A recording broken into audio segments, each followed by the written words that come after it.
విశాఖ దత్త కవి కృత నాటకం ముద్రా రాక్షస మొదటి భాగం 14/12/20. దీనికి వ్యాఖ్యాత రసాస్వాదిని వ్యాఖ్యగా శ్రీమాన్ నేలటూరు రామదాసయ్యంగా MA LLT.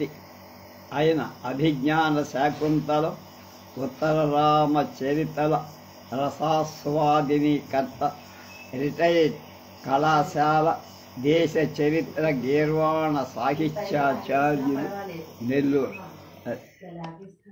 దీని ఆంధ్ర ప్రదేశ్ సాహిత్య అకాడమీ ప్రచురించింది. 1972లో మొదటి ప్రచురణ, 77లో రెండవ ప్రచురణ. ఆ రోజు దాని ఖరీదు 10.5 రూపాయలు. అయ్యంగారు ఎలా ఉంటారో ఒకసారి చూసాం మనం. వీరి మృచ్ఛకటికం కూడా వీరి వ్యాఖ్యానంలోనే మనం చెప్పాం.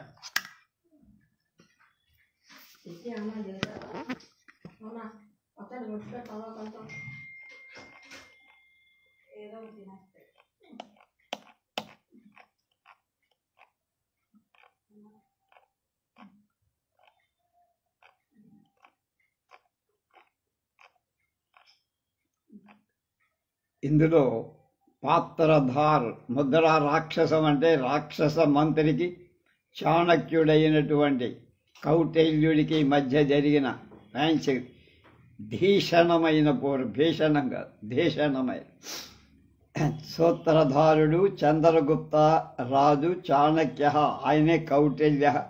జీవసిద్ధి అతనే ఇందు శర్మ అంటారు, చాణక్యుడి మిత్రుడు. గూఢ ప్రణిధిశ్చ అంటే గూఢచారి.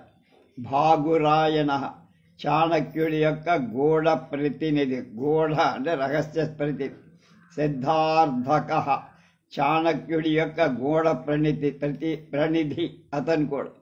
సమిద్ధార్థక సిద్ధార్థకుడి యొక్క మిత్రుడు, రాజపురుషు.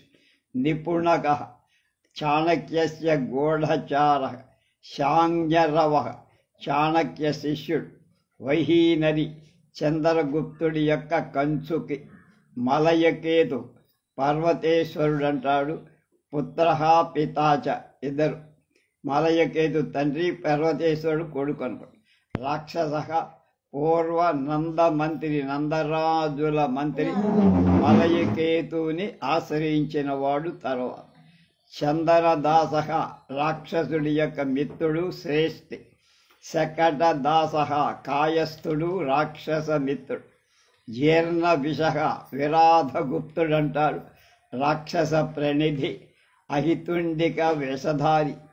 కరభక రాక్షసస్య చారుడు వాడు. ప్రియం వదక రాక్షసస్య కింకర.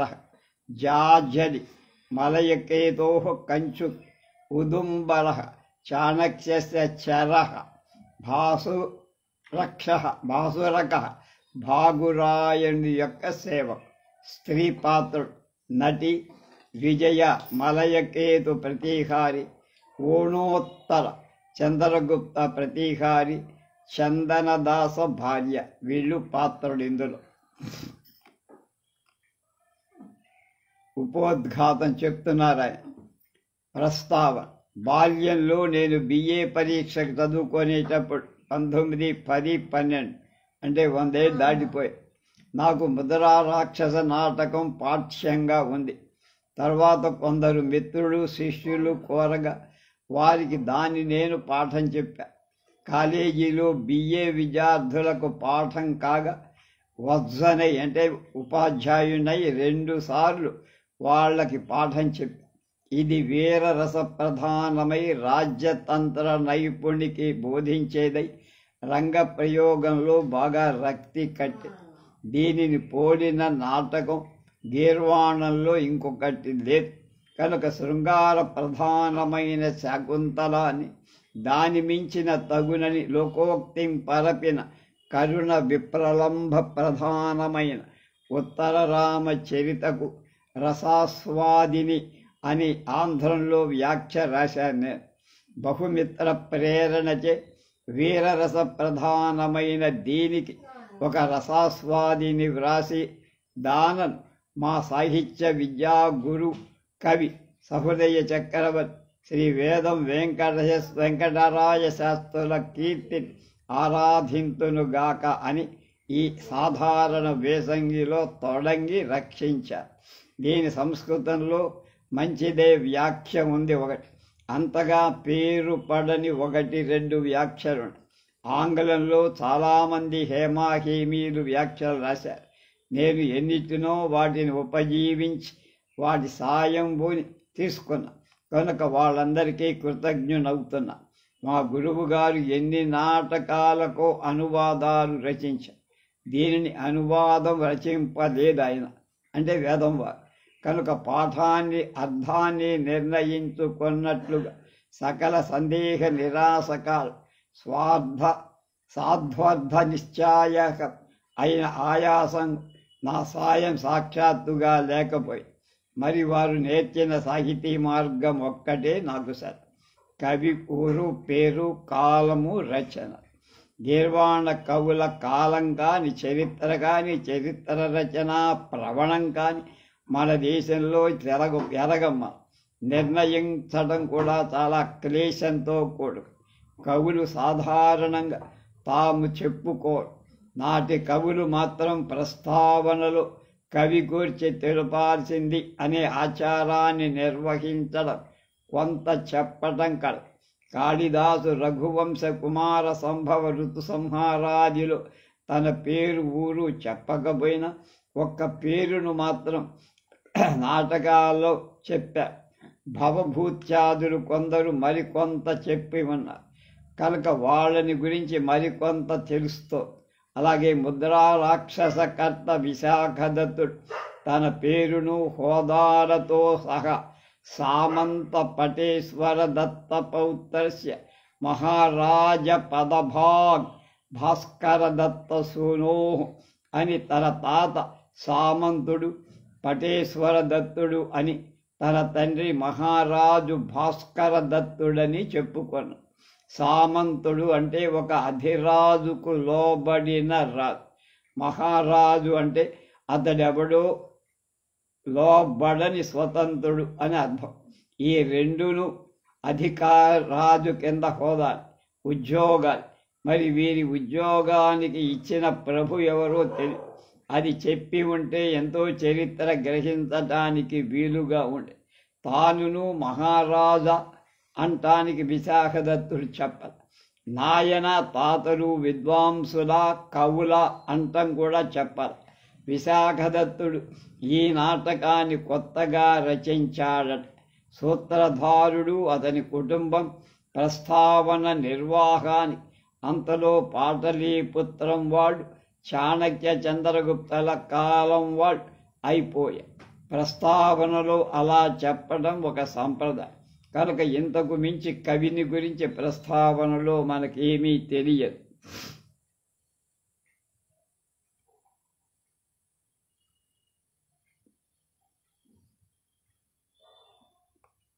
నాటకంలో చివర భరతవాక్యంలో యస్య డాష్ డాష్ భవధాత్రీ మ్రేచ్చైర్ ఉద్విజ్యమాన భుజయుగ మధునా సంసితా రాజపూర్తే స శ్రీమద్బంధు భృత్యశ్చిర మవతు మహీం పార్థివశ్చంద్రగుప్త అను.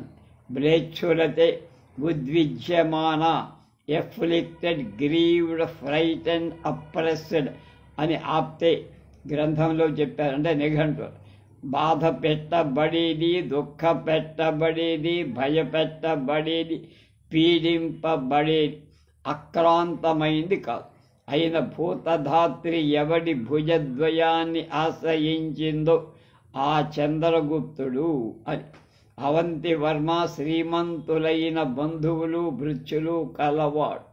ఈ భూమిని చిరకాలం పాలించుగాక అని రాజు అతడి భూమికి మ్లేచ్ఛుల బాధ మాంచటానికి, బంధుమిత్రులను చేయటానికి అధునా ఇప్పుడు అంతకు చెప్పబడి కనుక దానికి కవికాలపు రాజు అతడు భూమికి మ్లేచ్ఛ బాధ భయం వల్ల అండ అవట బంధువులను భృత్యువులను శ్రీమంతులను చేయడం అనే కొన్ని చరిత్రాంశకాలు చెప్పబడి దానివలన కవి దేశకాలను ఎరుంగదగు వెరవు ఎంచుక కల్పించబడి రాజు చంద్రగుప్తుడ అవంతివర్మ మ్లేచ్ఛులెవరు వాళ్ళు భూమికి ఉద్వేగం కలిగించిందెప్పుడు అని విచారించాలి. చంద్రగుప్తుడైతే అతడు నాటకానికి నాయకుడైన మౌర్య చంద్రగుప్తుడ, గుప్త చక్రవర్తుల్లో ఒకడైన విక్రమార్క బిరుదశాలి చంద్రగుప్తుడ, అవంతివర్మమైన స్థానేశ్వర ప్రభు మౌఖరుల అవంతివర్మయ లేక కాశ్మీర ప్రభు అవంతివర్మయ అని అనుమానాలు వస్తున్నాయి. గీర్వాణ వ్యాఖ్యాత డుంఢిరాజు మౌర్య చంద్రగుప్తుడు అవుతున్నాడు. డుంఢి మౌర్య చంద్రగుప్తుడే అనటం భరతవాక్యంలో నాయకుడి కాలం చేత సూచిస్తూ నాయకుడి చేతనే పలికించట ఒకప్పుడు నాటక రచన సంప్రదాయం అవటం చేత కాళిదాసు మాళవికలో భరతవాక్యంలో అగ్నిమిత్రుడి చేత చెప్పించాడు కదా. కాళిదాసేమో అగ్నిమిత్రుని కాలం వాడు, అంటే క్రీస్తుకి 100 ఏళ్లకు పూర్వం వాడు, అంటే 1వ శతాబ్దం. కాళిదాసు చంద్రగుప్త విక్రమాదిత్యుడి కాలం వాడు, అంతకు 500 ఏళ్ల తరువాత. కనుక అదేదో పాత సంప్రదాయపు నిర్వాహమత్తడి. కాళిదాసే విక్రమ శాకుంతలంలో తన విధానాన్ని మార్చుకుని ఏ రాజు పేర్కొనలేదు. మౌర్యుల కాలాన్ని మ్లేచ్ఛుల వల్ల ఉద్వేగం కలిగిందా అనే ఒక ఆక్షేపణ. మ్లేచ్ఛుల దండయాత్ర మలయకేతువు నడిపింది నాటక కథలో సూచించబడి. అయినా కొన్ని ముద్రా రాక్షస గ్రంథాలలో ఈ భరతవాక్యం భరతుడి యువటుడి వాక్యం అయిన రాక్షస వేషధారి చేత పల్కింపబడి రాక్షసుడు తాను నడిపిన ఆ దండయాత్ర తానే సూచించాడా? నాణ్యం కాదు కనుక మౌర్యుడు కాడు అని కొందరిచే అనబడింది. మళ్ళీ కొన్ని ముద్రా రాక్షసం వ్రాతప్రతులలో భరతవాక్యం రాజు చంద్రగుప్త వేషధారి పలికినట్లే ఉన్నది. పాఠం ప్రాయికంగా అన్ని నాటకాలలో భరతవాక్యం నాయక పాత్రధారిటే పలికాడు. ఇదే సాధు కనుక మౌర్యుడే అని గ్రహింపదగును. అంటే ముర యొక్క కుమారుడు మౌర్య చంద్రగుప్తుడే ఇందులో కథానాయకుడు. మరి ఇది భరతుని వాక్యం అవటం వల్ల రాక్షస పాత్రధారి చంద్రగుప్త పాత్రధారి అయిన ఉభయులో ఎవరు ఏది పలకవచ్చు కనుక దానికి ఏం ఆక్షేపణ. ఈ మలయకేతు దండయాత్ర నాటక వస్తువు కాదు. మౌర్య చంద్రగుప్తుని రాజ్యకాలంలో మ్లేచ్ఛులు వారి వల్ల ఆ భారత భూమికి బాధ ఎందుకు ఎక్కడా లేదు కనుక శ్లోకంలోని చంద్రగుప్తుడు ఆ మౌర్య చంద్రగుప్తుడు కాజాలుడు అని తేల్చబడి మరెవడు చంద్రగుప్త విక్రమాదిత్య చక్రవర్తియ పాఠాంతరాలు ఉపలబ్ధాలవుతున్నాయి. అవంతివర్మ అని, రంతివర్మ అని, దంతివర్మ అని, పార్థివోవంతి అంతంలో రాదాలు వాకు వ్రాత పొరపాటు కాబోలు. రంతివర్మ అన్న పేరు చారిత్రకంగా ఎక్కడా లేదు.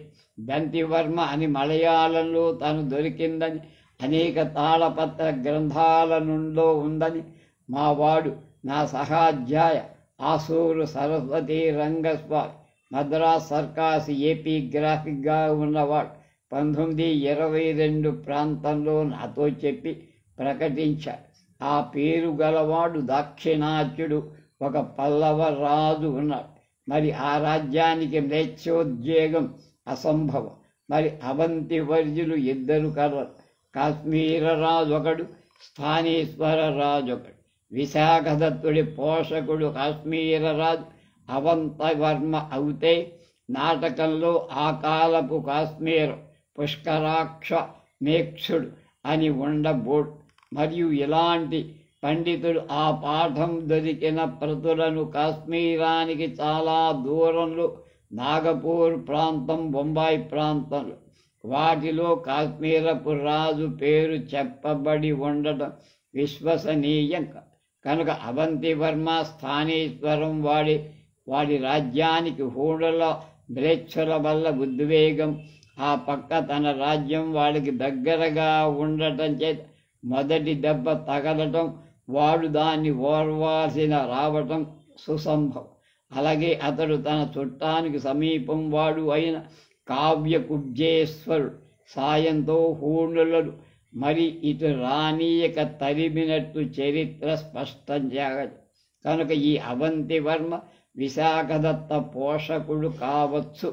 ఆ మ్లేచ్ఛులను తోలిన విజయకాలం క్రీస్తు శకం 582 కనుక విశాఖదత్తుడు 6వ శతాబ్ది ఉత్తరార్ధం వాడను. సుమారుగా 550 నుంచి 600 కాలం నాటకం అప్పుడు రచింపబడిందని అని కొందరు పండితులు అంటారు.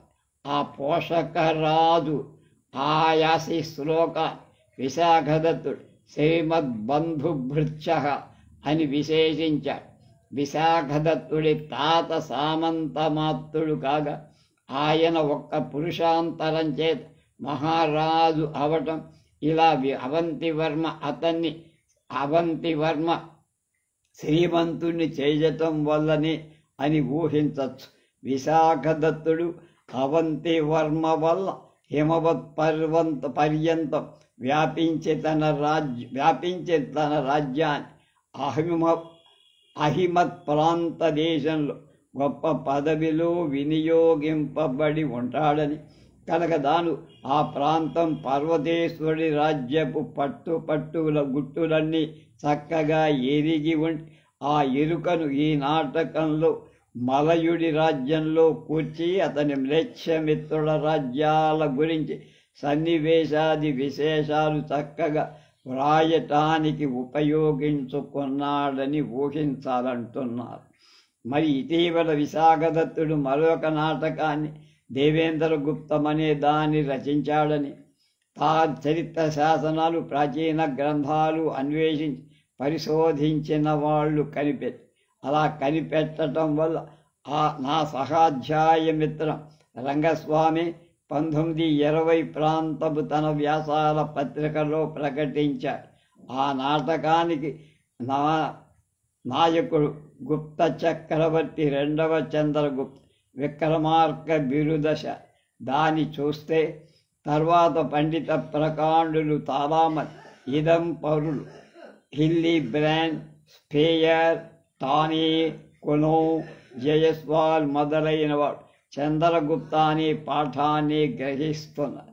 దీన్ని మీదుగా ముద్ర వేయటం భారతదేశ చరిత్ర రచయిత త్వగ్రశేషరుడు అపభృశ్య వాక్కు విన్సెంట్ స్మిత్ సకల ప్రమాణ పర్యాకరణ పూర్వకంగా చెప్తారు. Good authorities are now disposed to assign the political drama entitled The Signet of the Minister Mudra Rakshasa to the reign of Chandragupta Vikramaditya. Chandragupta నామం విశాఖదత్త పోషక గుప్త చక్రవర్తికే కాక నాటక నాయకుణ్ణి వర్తించి ఉభయవాచకమైన మిక్కిలి పొందికగా అయిన భూమికి మ్లేచ్ఛోద్వేగం పాపడం మౌర్యుని ఎడ చారిత్రాకంగా అంత వర్తించదు. అయినా అతడు ఎందరినో శత్రువులను నిర్జించే కదా రాజవడం, చక్రవర్తి అవడం. గుప్త చక్రవర్తి ఎడను శ్లోకం ప్రత్యక్షరంగా లెస్సగా అన్వయిస్తూ అతని కాలానికి అతడు వాయువ్య భారతదేశంలో హూణులను ఢీకొన్నవాడు. మరి నైరుతి శక విజయం ఉండనే ఉంది. అతని కాలం 375-413 కనుక ముద్రారాక్షసం 4వ శతాబ్ది అంతంలో రచయితం. సందేహం లేదు. The Indian spoke of all the latter barbarians as Huns. అది విఎస్ స్మిత్ అంటారు. అలాగే మరియు చేయబడిన ఊహలు సముద్రగుప్తుడి భార్య దత్తదేవి, దత్తనామం చేత ఆ రాణి దత్త శబ్దాంత ఘటిత నామాలు నటేశ్వర, భాస్కర, విశాఖల వంటి ఆడపడుచని, ఇంటి ఆడపడుచని, సముద్రగుప్తుడికి రాణి ఆమె అని, దాని చేత ఒక పురుషాంతరాన్ని సామంతుని కొడుకు మహారాజ పదభాక్కు అయ్యాడని, విశాఖదత్తుడు అలాంటి హోదా కలవాడై ఉండేవాడని, వాళ్ళని కుల విద్యగా రాజతంత్రంలో ఎక్కిలి ప్రవేశం ఉన్నదని, ఆ మహాకవి అవటం వల్ల పరాక్రమ రాజ్యతంత్ర ప్రధానమై ఈ ముద్రా రాక్షస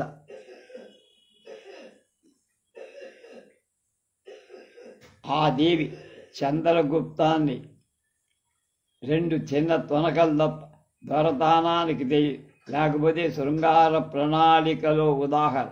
చంచని సమ్రాట్ చంద్రగుప్తుని ఆస్థానంలో సమ్రాట్ చంద్రగుప్త నాటకం రచించాడు. దేవీ చంద్రగుప్తుడు చారిత్ర నాటకం.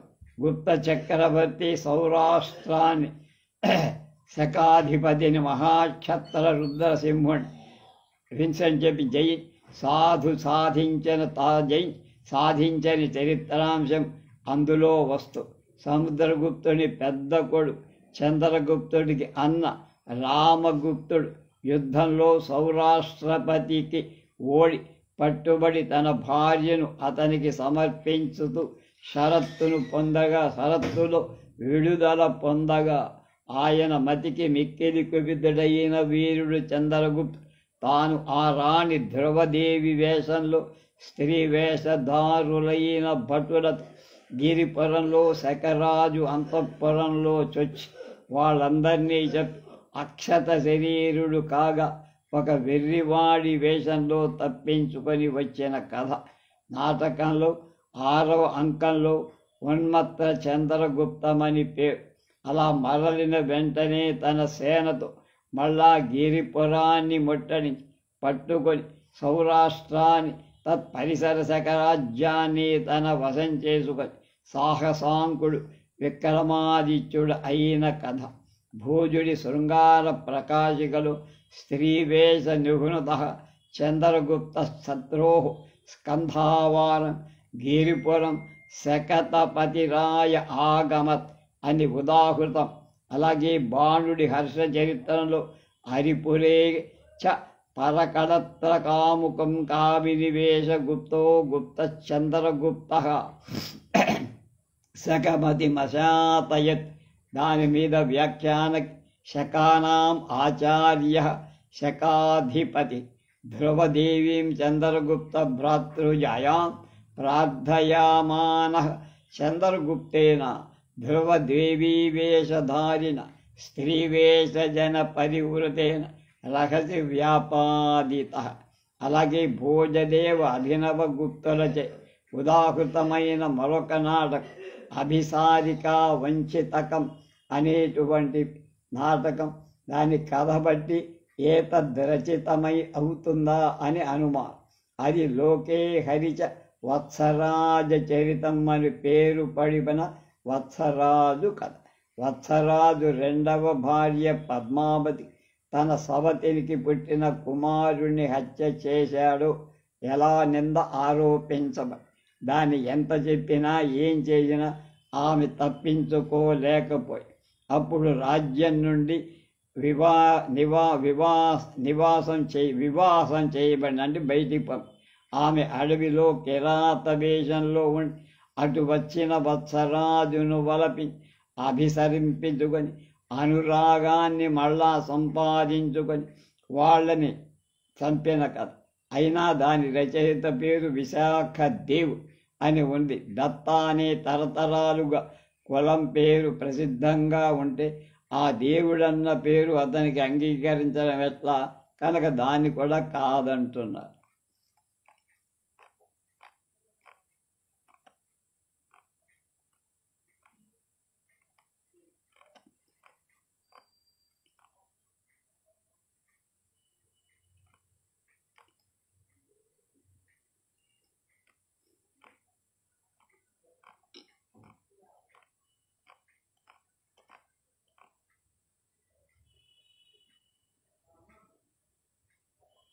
కనుక ఈ నాటక వస్తువును బట్టి ఆ కాలంలో పాటలీపుత్రం మంచి సంపన్న దశలో సామ్రాజ్య రాజధాని అవటానికి తగి ఉంది. ఒక చీన దేశపు సన్యాసి పాకియాన్ అనేవాడు భారతదేశ బౌద్ధ క్షేత్రాలకు యాత్రగా వచ్చి అతడు 399 414 ఏడి కాలం నడుమ ఇక్కడ ఉన్నాడు. అందు 3 ఏళ్ళు పాటలీపుత్రంలోనే ఉన్నాడు. అతని అభిప్రాయంగా ఏవి స్మిత్ ఏం చెప్పాడు? Pataliputra was still A flourishing city. అది పాటలీపుత్ర ముద్రా రాక్షస కాలాన్ని సహాయ సాక్ష్యం. బుద్ధి వాజ్ పర్టిక్యులర్లీ ఫ్లరిషింగ్. దీని చేత క్షపణక జీవసిద్ధి బ్రాహ్మణ మంత్రులకు మంత్ర సహాయం చేయటానికి బుద్ధానామపి చేష్టితం సుచరిత క్లిష్టం అనే బుద్ధ సుచరిత ప్రశంస ప్రస్తుతం అవటానికి బానే ఉంది. కవి ఎంత గొప్పవాడైనా నాటక కథకాలపు దేశాలకు తాను వాస్తవంగా భావిస్తున్న తన విభవ కాలపు దేశకాలాల మహిమకు లోగాకూడకుండా ఎంతో మెలవకుగా వహించిన ఒకంత పొంగకపోలే.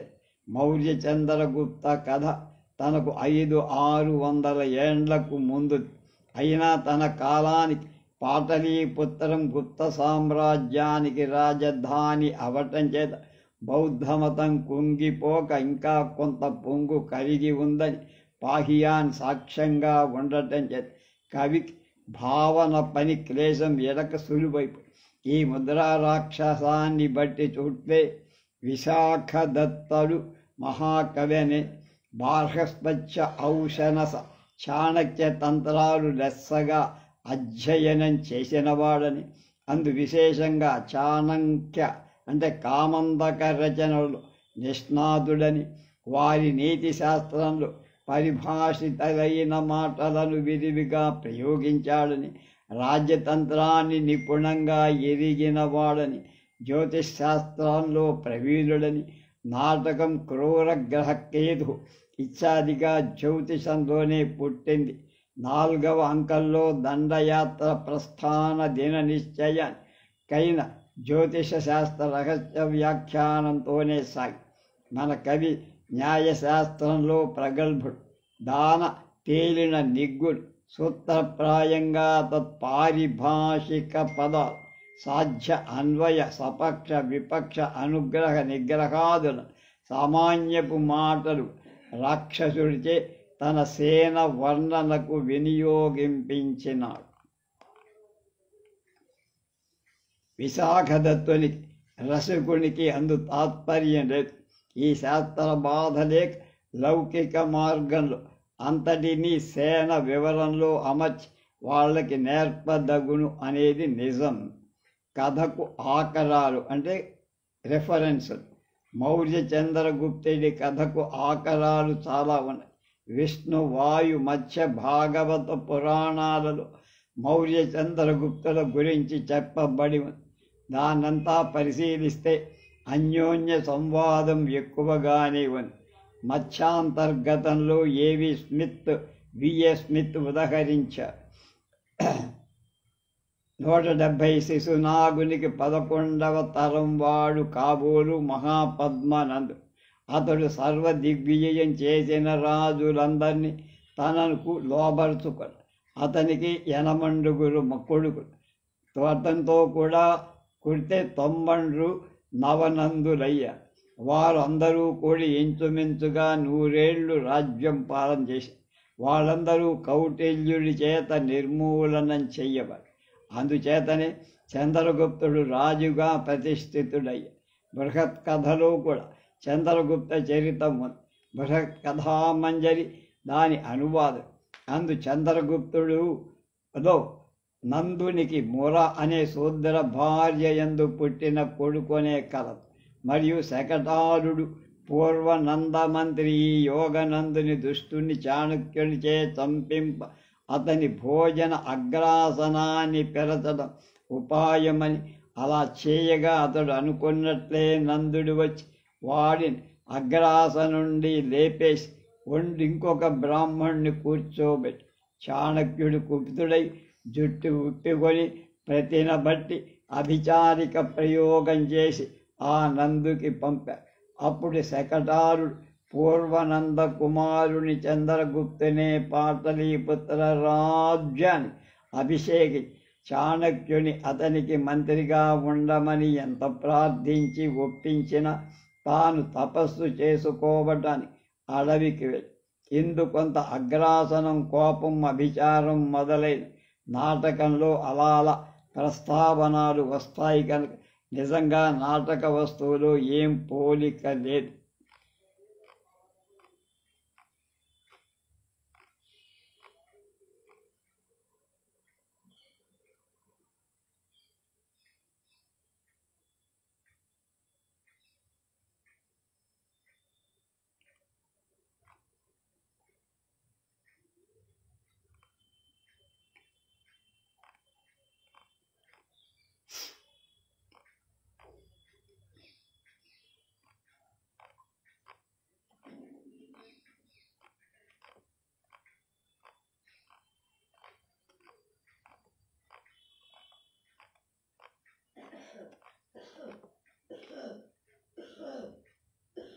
ముద్రా రాక్షసం కథ. ముద్రా రాక్షస వస్తు విశేషత ప్రశంస. అది తెలుసుకుంటే కానీ నాటకం మనకు అర్థం కాదు. ముద్రా రాక్షసంలో ఇతివృత్తం అతి గహనం.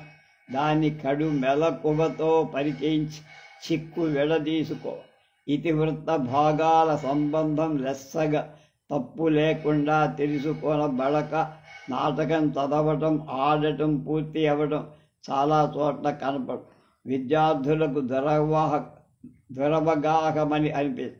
అయినా మహాకవి విశాఖదత్తుడు సంవిధానంపై సంవిధాన అబ్బురంతో ఎదురు చూచినట్టు కర్తావా నాటకావా మిమమనుభవతి క్లేశమస్మద్విధోవా అని చెప్పి తాను కరం క్లేశపడి అంటే ఎక్కువ కష్టపడి నేర్పు మేరగా కూర్చాడు నాటి. ఎందుకో ఇందు పర్వతక మలయకేతువుల రాజధాని పేరు చెప్పల. ఇత 2వ అంకంలో 4వ అంకంలో కూడా అందు నిర్దేశితమై ఉన్నాయి. చాణక్యుడు నంద ఉన్మూలనం ప్రతిమన చేసిన తరువాత వెళ్ళిపోయిన తర్వాత తన ప్రయత్నాన్ని పాటలీపుత్రానికి చాలా దూరంగా అతి బలిష్ఠులను కూర్చుకొని చేయటం ఉచితమవుతుంది.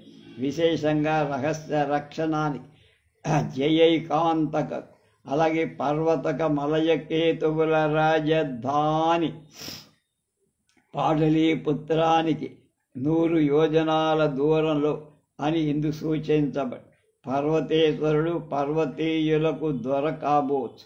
వాడు హిమాద్రి దగ్గరి వాడు అంటే హిమవత్ పర్వతం ఉత్సవ సంకేతం అని 7 కొండ గుంపులో కూడిన రఘువంశ రఘు మహారాజు మహాభారత పాండవ మధ్యముడు. తత్ర జంజం రఘోర్ఘోరం పర్వతీయైర్గుణైరభూత్ అని రఘువంశుడు గణాన్ ఉత్సవ సంకేత అజయత్ సప్త పాండవ మహాభారత. కనుక చాణక్యుడు తత్కాల దేశ సన్నివేశాల రాజబలాబల రహస్యవేత్త. చారిత్ర సత్యంగానే వారి దొరతో పర్వతేశ్వరుడితో పణబంధ పురస్సరంగా ఈ చెలిమి కలిగించుకొని ఉండాలి అని.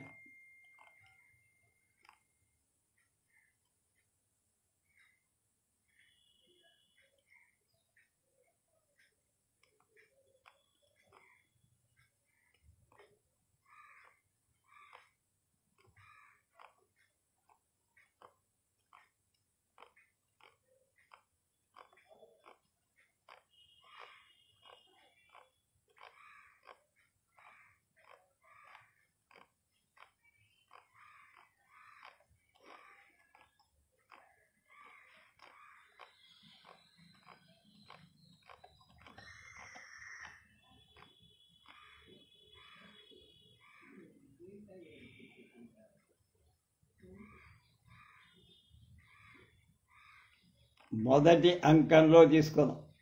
నెలలు గడిచాయి. ఆ రాక్షసు కుసుమ పురాభియోగ ప్రయత్నమ జనుల్లో ప్రకాశం ముందుతోంది. అతడు గొప్ప మ్లేచ్ఛ బలాన్ని కూర్చాడు.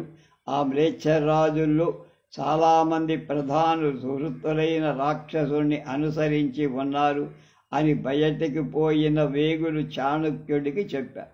నగరంలో బయట రాష్ట్రమంతటా వేగులు మారు వేషాలు తిరుగుతూనే ఉన్నారు. చాణక్యుడు మెలకువ రహస్య రక్షణ ఎలాంటిదనగా తన వేగులను వాళ్ళకి నియమించిన పని తానెరుగును కానీ వాళ్లకు ఒకళ్ళకొకళ్ళు తమలో తెలియకుండా చేసుకుంటూ చేశారు. అలా ఉంటే ఒకరోజు ప్రకృతి చిత్త పరిజ్ఞానంలో నియుక్తుడైన నిపుణుడనేటువంటి వేగు చాణక్య దర్శనానికి వచ్చి, ఏమయ్యా, జనులు వృషలుని యందు అనురక్తులవుతారా అని చాణక్యుడు వాణ్ణి అడిగాడు. అభ్యంతరమేమి, అందరూ దృఢానురక్తులే, కానీ ముగ్గురున్నారు. రాక్షసుడి యందు పూర్వ స్నేహానురాగబద్ధుడు క్షపణకుడు, రాక్షస ప్రయుక్త విషకన్యను పర్వదేశుని కూర్చిన జీవసిద్ధి, రాక్షస ప్రియ వయస్సుడు కాయస్థుడు శకటదాస్. రాక్షసుడికి రెండవ హృదయంలో లాగా ఉండేవాడు పూల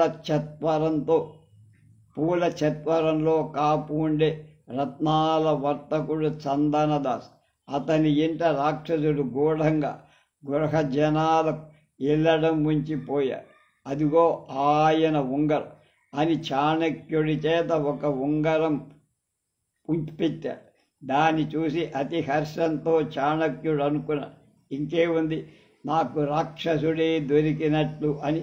ఈ ఉంగరం ఎలా దొరికిందో విస్తారంగా చెప్పబోయన్నాడు. అతడు చెప్పాడు, నాది ఎవరికి సందేహం కొల్పని, ఎక్కడికన్నా అక్కడికి నేను పోదగిన ఈ యమపటముతో వేడి వాసం. దీంతో ఈరోజు చందనదాసుని ఇంటికి వెళ్ళి యమపటం పరచి పాటలు పాడతొడగారు. అంతటా ముద్దులాడు బాలుడొక 5 ఏళ్ళు ఉంటాడు. ఒక గది నుండి విప్పారి కళ్ళతో తమాషా చూడని తటారుగా బయటికి రాగా, అయ్యో పోయాడే బయటికి అని సందేహ భయాలు తోచే గొంతుకుతో మోము అరతో ఒక స్త్రీ తీవ చేతులు సాచి ఆడిని అదరించి లోపలికి లాక్కొని, ఆ తొందరలో ఆమెకు తెలియక వ్రేలు జారిపడి ఈ ఉంగరం దొరలుతూ నా దగ్గరికి వచ్చి నిలిచి, దాన్ని ఎవరూ చూడల. నేను దాని మీద రాక్షసుడి పేరు చూసి తీసుకొని ఇక్కడికి తెచ్చానన్నాడు. చాణక్యుడు దాన్ని పంపేశాడు. ఇలా అనుకున్నాడు, ఈ జీవసిద్ధి ఏమో నా జనమే, అది నిపుణుడెరుగడు. శకటదాసుడు అనేవాడు సిద్ధార్థకుడు, స్నేహ విశ్రంభాలు మెరసి ఉన్నాడు. సరే, అయినా ఇప్పుడు కొత్తగా తెలియవచ్చింది ఏమిటంటే, పర్వతకుడి రాక్షసుడు చంపించాడు. జీవసిద్ధి చేత విషకన్యల చేత అన్నమాట ఊరిలో బాగా అల్లుకొంది. తన తక్కిన వేగులు వాళ్ళ వ్యాపారాలు కాని నిపుణుడు ఎరుంగడు. రహస్యాలు వెలువడక ఉన్నాయి కదా అని ఇంకా ఈ ముగ్గురు రాజు మధ్యకారులుగా తెలియవచ్చిన వాళ్ళని దండించే వ్యాజంలో పై కార్యాన్ని తాను పన్నటానికి ఎలా అని ఆలోచిస్తూ ముద్ర అంటే ఉంగరం చూస్తారు. దీనిచే రాక్షసులం పట్టుపరుచుకోవాలి, ముద్రా రాక్షసంచే జరగాలి. ఇది ఎలా అని శరాబుడ్డి తెప్పించి ఈ జాబుతే రాక్షసుణ్ణి జయించాలి. ఏవి రాయుదును అని ఆలోచించారు. కాకతీయంగా అప్పుడే చంద్రగుప్త ప్రతీహారి వచ్చి, దొర పర్వతేశ్వరునికి పారలౌకికం చేయగోరి అతని ఆభరణాలు సద్బ్రాహ్మణులకు దానమీయ కోరినవాడు తమ అనుజ్ఞను అడుగుతున్నాడను. ఆ సమయంలో తనకు మిక్కిలి అనుకూలంగా ఉంది. ఈ నగల విషయం జాబులో ఉత్తరార్థం చేస్తానని తన మనసులో తోచి, అలాగే చెయ్యి, దానం కొనన్ అర్హులుగైన బ్రాహ్మణునే పంపుతాను, వాళ్ళని రమ్ము, వాళ్ళకివ్వు అని చంద్రగుప్తుడికి ప్రతి సందేశం పంపి, ఎవర్రా అక్కడ, విశ్వావసు ప్రభృతుల అన్నదమ్ములను పోయి ఆ నగలు దానం బట్టి తర్వాత నాకు కనపడమని చెప్పమని వార్త. మరో జాబులో పూర్వార్ధం ఏమవుతుంది? రాక్షసు హుల్లే మ్లేచ్ఛ రాజ పంచకం నిందు హరింతున ఆ పేరుగును చిత్రగుప్తుడు తుడిచివేయగలగటం ఎలా? వలదు ఆ పేరు వ్రాత శకటికి వృధా సందేహం కలిగి అని దాన్ని మానుకొని ఎవడి చేతనో ఎవడికో ఏమో సొంతంగా చదువుకోవాల్సిందని పై విలాసం లేకుండా ఒక జాబు ఈ మతలబులతో నా కోసమని చెప్పక శకటదాసుడి చేత వ్రాయించుకొని నా దగ్గరకు రమ్మని సిద్ధార్థకుడికి రహస్యంగా కబురు సిద్ధార్థకుడు అలాగే వ్రాయి జాబుని తీసుకొని చాణక్యుడిని చూశాడు.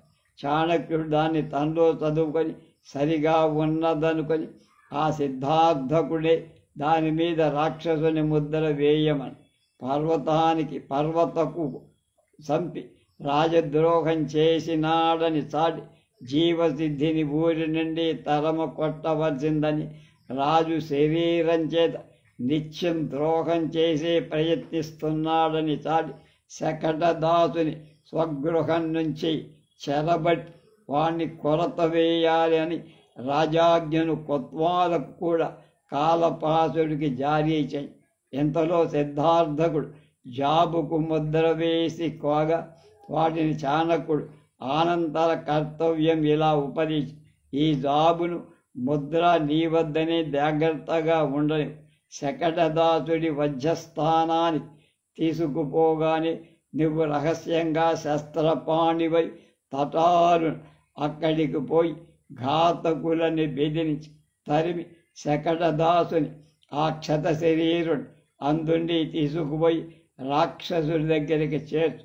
అతడు ప్రాణమిత్ర రక్షణాన్ని చాలా సంతోషించి నీకేదైనా పారితోషికమిస్తా దానిని తీసుకొని అందే రాక్షసములు కొంతకాలం కురుస్తూ ఉండు. తర్వాత శత్రువులు ఈ దాపుకు వచ్చినప్పుడు ఈ పని చెయ్యి అని చెవిలో ఏమో రహస్యం చెప్పి పంపి. అది ఎలాంటిదంటే దానిచే తప్పకుండా రాక్షసుడు పట్టుబడేటువంటి. అంతటా ఆ మణికార శ్రేష్ఠిని చందనదాసుని తన ఎదుటికి పిలిపించి చందనదాసు చాణక్యుణ్ణి ఆకస్మికంగా పిలుపు అందగానే దిగులుపడి తన ఇంటిని ఆ దుష్టవటువు సోదా చేయ మానడని తన మిత్రమైన ధనసేనాదులను రాక్షస భార్యను కొనిపోయి ఎక్కడైనా భద్రపరచమని పంపి ఇక నాకేమీ కాని అని తాను చాణక్యుడి ఇంటికి వెళ్ళి అయ్యా శెట్టి నీ వర్తక లాభాలు చంద్రగుప్తుల గుణాలను తలపోయించి పోయిన రాజులను మరపిస్తున్నాయి కదా. కృతజ్ఞతగా మీ వలన చంద్రశ్రీ వారిల ధనం కోరబడుగా మిమ్ము దండింపవలసిన అవసరమైన మీరు కలగనీయకుండా వలస్తుందని కోరడా? మీరు అలాంటి రాజుకు విరుద్ధం చేయకుండా ఉండకూడదా? రాజద్రోహి అయిన రాక్షసుడి భార్యను ఇంట్లో పెట్టుకొని ఉన్నాము అంటం చాణక్యుడి మందరి. అందులకు చందనదాస్ ఉత్త అసత్య ఏ కరుడు చెప్పాడను. అందుకు చాణక్యుడు పూర్వరాజ పురుషులు వలసలు వెళ్ళినప్పుడు తమ గృహాల్లో పౌరుల ఎండలో వలదన్నా వదిలిపోతుంటారే, అందుకేం కావాలి కానీ దాన్ని తోచటానికి దోషమవుతుంది దాచటం కనుక నిజం చెప్పమని మళ్ళాడు. నిజమే, ఆ సంభ్రమంలో ఉండింది ఇప్పుడు లేదు అని బదులు చెప్పగా ఉండిందని అంతలో లేదంటం అదెట్టి మాట, అప్పగించి వెయ్యి అన్నాడు. చాణక్యుడు నిర్బంధంగా ఎంతలో అప్పుడే వీధిలో జీవసిద్ధిని వెడల తరమటానికి శకటదాసు వజ్రస్థానానికి ఈడ్చుకొని పోవటం అయిన గలబాలు వినరాగానే దాన్ని నిర్దేశించి అప్పగింపకపోతే నిన్ను రాజు అలా తీక్షణంగా దండిస్తాడు సుమ అని బెదిరించి ఉన్నా అప్పగింపని ఇక లేని దాని మాట చెప్పాలా? ఈ బెదరింపలకేలా నన్నేం చేసినా సరే ఇదే నా నిశ్చయమని చందనదాసు ధీరంగా. అప్పుడు చాణక్యుడు మనసులో ఆహా ఏమి ప్రాణాలకు తెగిన ఈతని పరోపకార పరాయణత అని సంతోషిస్తూ ఈతని కాబ రాక్షసుడు తానే వచ్చి నాకు చిక్కుతాడు కదా అని ప్రత్యాశయం అందుకు బయటికి అతడు తెచ్చుకోలు కోపపు పెంపడు ఎవర్రా అక్కడ దుర్గపాలుడితో చెప్పండి ఈ దుష్ట వణుజుడి సారమెల్లా జప్తు చేయించి వీడికి ఆడు బిడ్డలతో కట్టి ఖైదులో ఉంచమని వీడికి తగిన ప్రాణహర దండన చంద్రగుప్తుడు స్వయంగా విధిస్తాడే అది త్వరగా పంపించాడు. అప్పుడు వజ్రస్థానం నుండి శకటుణ్ణి దప్పించి వానిని కాచుకొని సిద్ధార్థకుడు పరారైపోవు కలకలం వినపడి అదే చాణక్య పన్నక నిర్వహణారంభం. అది సరిగా అయిందని చాణక్యుడి చిత్తంలో సంతోషి బయటికి పట్టుకొమ్మని రావాణ్ణి భాగరాయణుడితో అంటాడు. భాగరాయణుడు ఎందుకో ముందే పరారయ్యాడని తెలిసింది. అలానే ఆ భద్రభట పురుషదత్త లింగరాత్ బలగుప్త రాజశేత్ రోహితాక్ష విజయసేనులతో పోయి ఇద్దరినీ పట్టి తెమ్మని చెప్పారు. వాడు అంతకంటే ముందు పరారయ్యాలని సరి జీవసిద్ధి మొదలు విజయసేనుడి వరకల వీళ్ళందరినీ నానావిధ పరాక్రమాలు తన అతిరహస్యపు పన్నగంతో చేరినవి. భాగురాయనాథులు కృతకృత్యులుగా ఇక్కడి నుంచి వెళ్ళిపోయాలని సంకేతం. అదెల్లా చక్కగా ఆలోచించదగిన మనస్సు తృప్తిపడి వాడిని మలయక్కేతు రాక్షసుడు చేయాలో కూర్చుమా. ఓయి రాక్షస, ఇక నువ్వు ఎక్కడ పోలేవు, నాకు చెక్కక అని తలుచుకో. ఇంకా ఇక్కడ తాను చేయాల్సిందేమైనా ఉంటే వృషణుడికి అధికార స్పర్ధ కలిగి మనోభేదం కలిగేట్లుగా చెయ్యాలన్నాడు.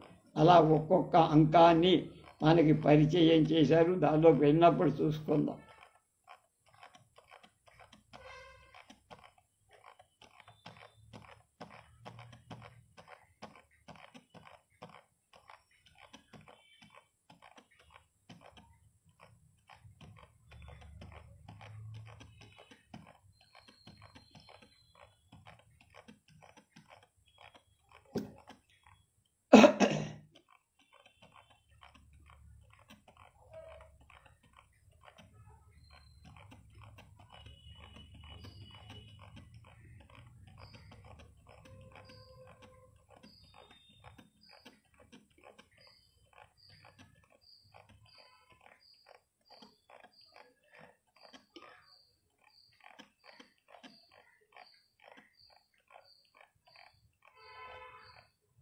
ఏడంకాల నాటకం ఇది.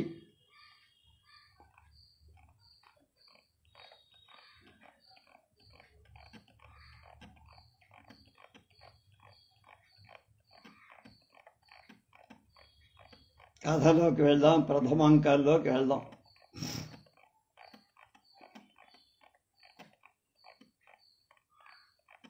దాదాపు 70-80 పేజీల ఉపోద్ఘాతమే ఉంది ఇందులో.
ముద్రా రాక్షస నాటకం నాంది.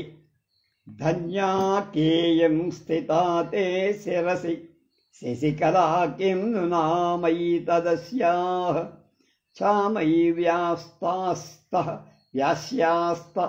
దేతత్ హరితి పరిచితమపి తే విస్మృతం కస్య హేతోః సా నారీం పృచ్ఛామి నేందుం కథయతు విజయా వప్రమాణం యదీందు దేవ్యా నిహ్నోతుమిచ్చోరితి సురతరితం శాక్యమవ్యా ద్విభోర్వః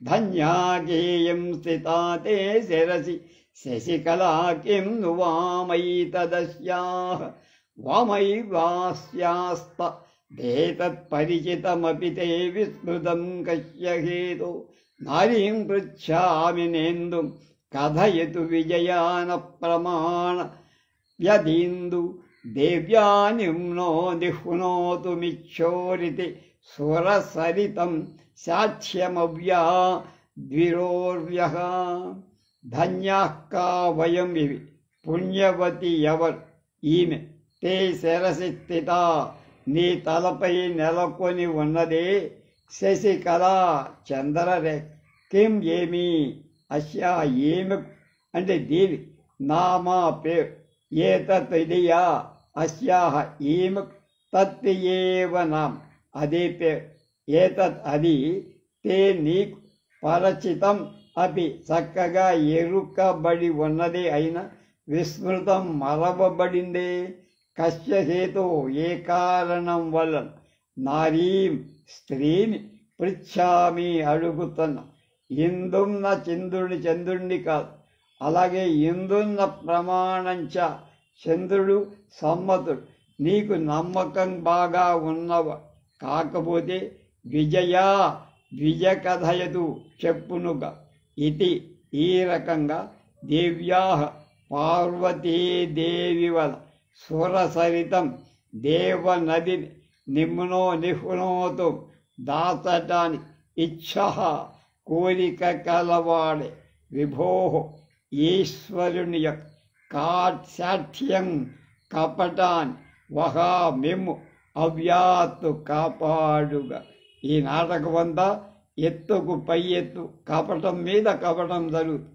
అందువల్ల ఆ కపటాన్ని తీసుకు పార్వతిని నేనను తొడపైన ఒంటి మీదో తొడపైనో ఉంచుకొని ఉన్నాడు ఈశ్వరు. గంగను తలపై పెట్టుక దానివల్ల ఈ శక్తి పార్వతి గంగను ఈశ్వరుని ఎత్తి పొడవాలని మొదలుపెట్టారు. ఈ ఎత్తిపొడు గంగకు తగలనీయకుండా ఆమెను దాచటానికి కోరుకొని ఈశ్వరుడు వంకర జవాబులు చెప్పారు. ఇంత కృతార్థురాలు ఎవరు నీ తలపై కూర్చున్నది అని గంగకు తగలాలని ప్రశ్న. ధన్యయందరి స్త్రీలింగాన్ని తలపై ఉన్న చంద్రకళ యొక్క ఆ పేరి మాటలోని స్త్రీలింగాన్ని పట్టుకొని నీ తలపై ఉన్నదే అదేమిటి అంది ప్రశ్నార్థకంగా. అప్పుడు ఈశ్వరుడి జవాబు చంద్రకళ అన్నాడు కానీ గంగ అల్ల అని అది చెప్పాలి. చంద్రకళ గంగ అని చెప్పాలి. ఆ గంగను రచ్చకు లాగటానికై ఆ యొక్క పేరు అదే. మరి మళ్ళా పార్వతి ప్రశ్న. ఈశ్వరుడు మళ్ళా ఆ చంద్రకళ శబ్దాన్ని చెప్పాడు. అదే దాని పేరు. ఆ చంద్రకళ పేరు చంద్రకళే. నీవు బాగా వాడుకలో ఉండేదే, దాన్ని ఎలా మర్చావు అని ఈశ్వరుడు మళ్ళా పులిమి పుచ్చాడు. తర్వాత స్త్రీని అడుగుతున్నానయ్యా అని నిక్కచ్చి చేసి పార్వతి పలికితే తెలివిగా అడుగు. క్రియకు 2 కర్మలు. ఎవరికి ప్రశ్నో ఆ మనిషి యొక్క కర్మ, దేన్ని గురించో ఆ విషయం యొక్క కర్మ. స్త్రీని అని కర్మకు పార్వతి అనే అభిప్రాయం తన ప్రశ్నానికి విషయం. దాన్ని ఈశ్వరుడు వంకరగా తిప్పి తన ప్రశ్నకు మనిషి కర్మ అని అర్థం చేసి శశి ఇందు శశి అంటే మగవాడిలో నీకు నమ్మకం లేకపోతే పోని మీ విజయమే చెప్పండి అని ఏమరించటం. అలా చలోక్తి చేత పార్వతి ఒక అర్థంలో అడిగిన ప్రశ్నకు తాను మరొక అర్థాన్ని వంకరగా కల్పించి ఆ ఎత్తి పొడుపు తగలని దాచి కాపాడాడు గంగమ్మని. ఈశ్వరుడు ఆ ప్రభుని చలోక్తి కపట నైపుణి మిమ్ము అలాంటి ఈశ్వరుడు చలోక్తి వేసిన ఈశ్వరుడు మిమ్మల్ని రక్షించుగా. మిమ్ము అంటే మొత్తం మనందరినీ. అపిచ పాదస్యావిర్భవంతి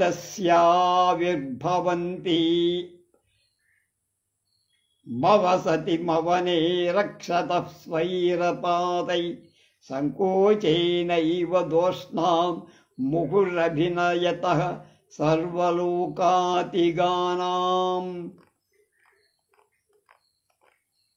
దృష్టిం లక్ష్యేయునోగ్రజ్వలన కణముచం బధ్నతో దాగభీతే ఇచ్ఛాధారానురోధాత్ త్రిపుర విజయినః పాతు దుఃఖవృత్తం.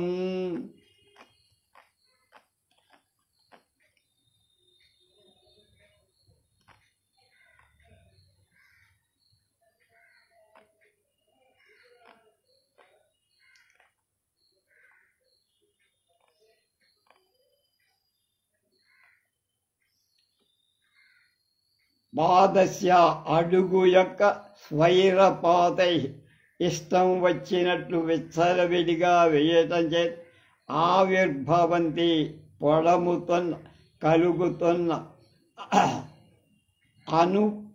అవనతి రం కుంగుపాటు అవనే భూమికి రక్షతః కలగనీయక మాన్పుతూ సర్వలోకాతిగానాం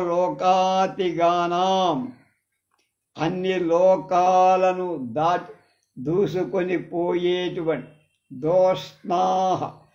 దోష్టాహ అంటే బాహువుల యొక్క ముహు మాటి మాటికి సంకోచేన ఏవ కుదింపుతో అభినయత ఆడుతున్నవాడు ఉగ్రజ్వలన కణముచం తీక్షణమైన నిప్పురవ్వలను విడుస్తూ చల్లుతున్నవాడే దృష్టిం చూపును దాహభీతే కాలిపోతుందనే భయం చేత లక్ష్య వస్తువులపై దేని మీద చూపడితే తగలబడు ఆగపడటం చేత నబద్ధత నిగుడ్పని ఉంచని వాడు అవుతూ ఇది ఈ రకంగా ఆధారానురోధాత్ తన ఆటకు తానవైన పృథివీ మొదలైన వాడి అపాయం కలగనివ్వకుండా అనుకూలపరచటం వల్ల త్రిపుర విజయిన త్రిపురాసురులను జయించిన వాడైన రుద్రుడి యొక్క దుఃఖవృత్తం కష్టంతో కూడిన ఆట వహా మిమ్మల్ని పాతు కాపాడుగాక. నటరాజు ప్రతి సాయం సంధ్యలో తాండవ నృత్యం ఆడతా. అప్పుడు తాను 1000 చేతులు ధరిస్తా.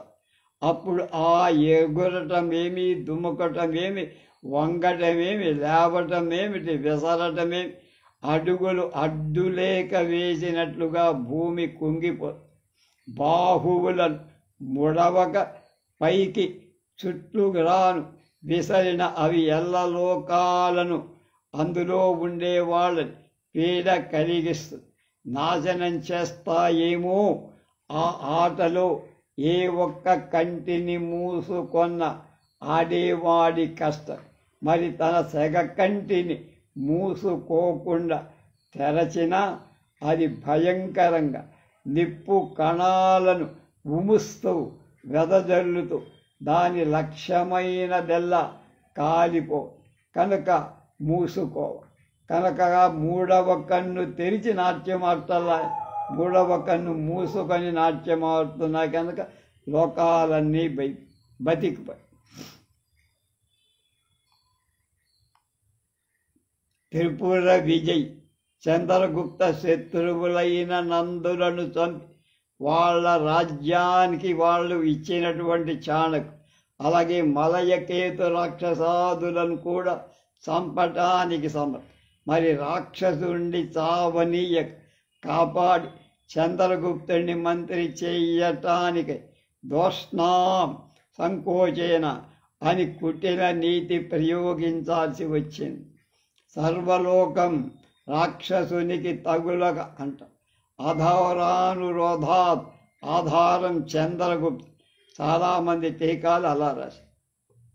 రాక్షసుడికి అపాయం కలగనీయకుండా పట్టుపరుచుకొని తన సకల ప్రయత్నాన్ని ఆధారమైన చంద్రగుప్తుడిని మంత్రిగా గ్రహించడం ఇక్కడ కనపడుతోంది సూచన అని.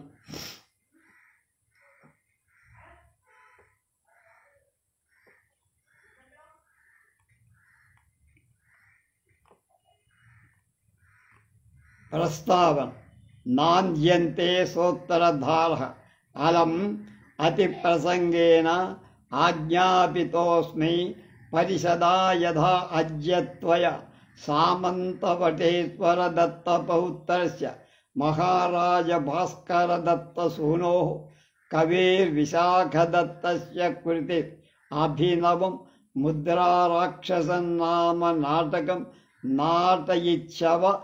నాటయితవ్యమితి యత్సత్యం కావ్యవిశేషవేదిన్యాం పరిషది పరిజ్ఞానస్య మమాపి సుమహాన్ పరితోషః ప్రాదుర్భవతి. అది నాటక ప్రారంభంలో ఉండే పద్యాన్ని నాంది అని కొంతమంది చెప్తారు.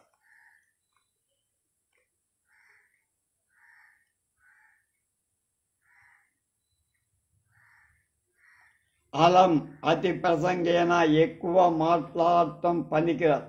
అలం అనే దానికి నిషేధం. అర్థమైనప్పుడు తృతీయాయం. పరిషదాజ్ఞ త్వరగా చెయ్యాలి. ఇప్పటికే పూర్వరంగం చాలాసేపటి. కవి విశాఖదత్త కృతి విశాఖదత్తుడనే కవి రచించింది. వటే పౌత్రశ ఇతని తాత వటేశ్వర దత్తు, అతని హోదా సామంతుడని. భాస్కర సూనో ఇతడి తండ్రి భాస్కర దత్, ఇతడి హోదా మహారాజు అని. తాత నాయన చిన్న పెద్ద రాజు కనుక విశాఖదత్తుడి రాజవంశం. శుక్ర నీతి నుండి ఈ అదార్థాన్ని తెలుసుకో.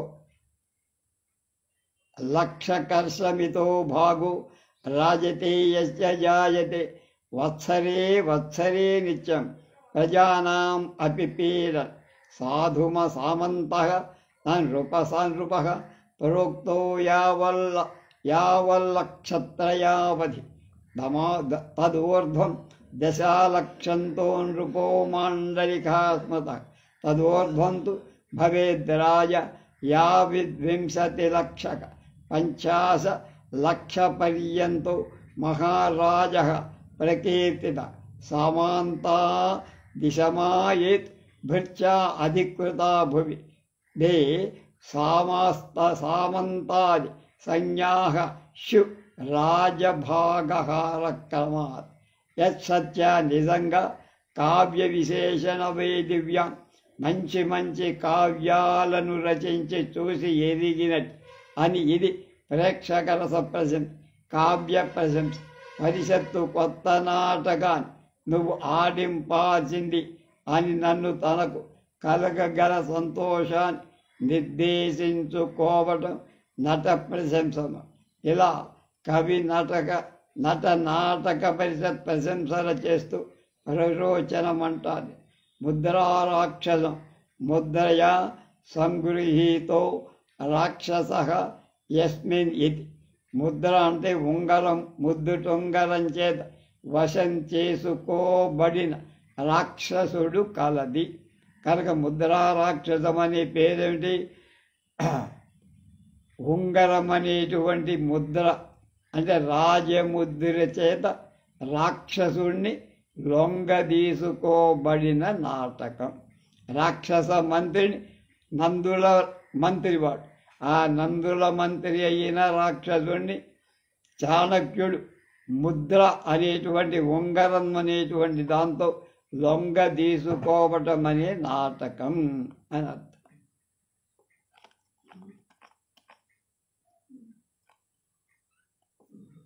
क्षीयते बालिशस्यापि सक्षेत्रपतिता कृषि न शाले स्तंभसरितकरिता वक्तु गुणमपेक्षते। బాలిశస్య అపి చల్లకం మొదలైనవి ఎరగని వాడి కృషి, సేద్యం అంటే వ్యవసాయం పని, కృషి. సక్షేత్ర పతితత మంచి పొలంలో పడినటువంటి, క్షీయతే తనంతటనే అభివృద్ధి చెందిన, శాలేహ వరి యొక్క స్తంభ కథిత బాగా లావైన దుబ్బులు పెరగటం చేత, వపుహు సల్లిన వాడి గుణం శక్తిని నేర్పను తెలివిని నాపేక్షతే, సల్లిన వాడి తెలివితో ఏం పని లేదు. పంచి పొలాన పడిన గింజ అది పొలం గుణం చేత చక్కగా ఎదిగి బాగా దుబ్బు చేస్తుంది, మంచి కాపు కాస్తుంది. ఇది అప్రస్తుత ప్రశంస. నటుడు తన్ను ఇట్లు బాలిసుడిగా చెప్పుకోవడం, వినీతుడు నీతి లేని వాడు అవటం చే, తాను నేర్పు చాలని వాడు అలా అవటం చే మంచి గుణాన్నే సూచిస్తున్నాడు.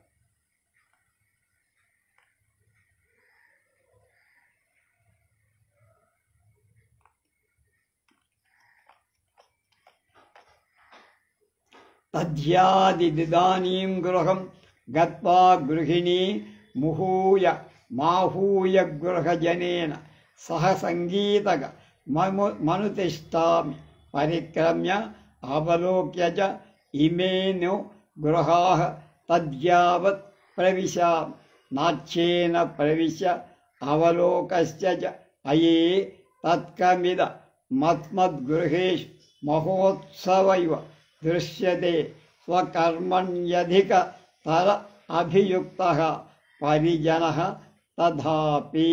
అది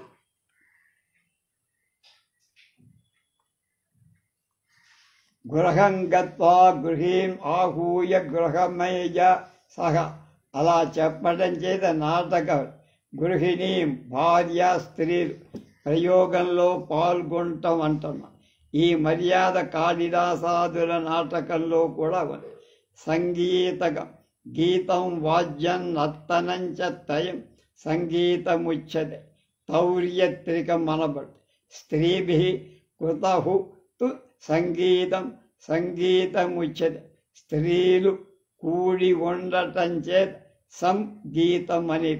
యావత్ అనుష్ఠింపగలరు. యావత్ అనే ప్రయోగం చేత మొత్తమంత భవిష్యదర్థం. నాట్యేన ప్రవేశించటాన్ని అభినయించి,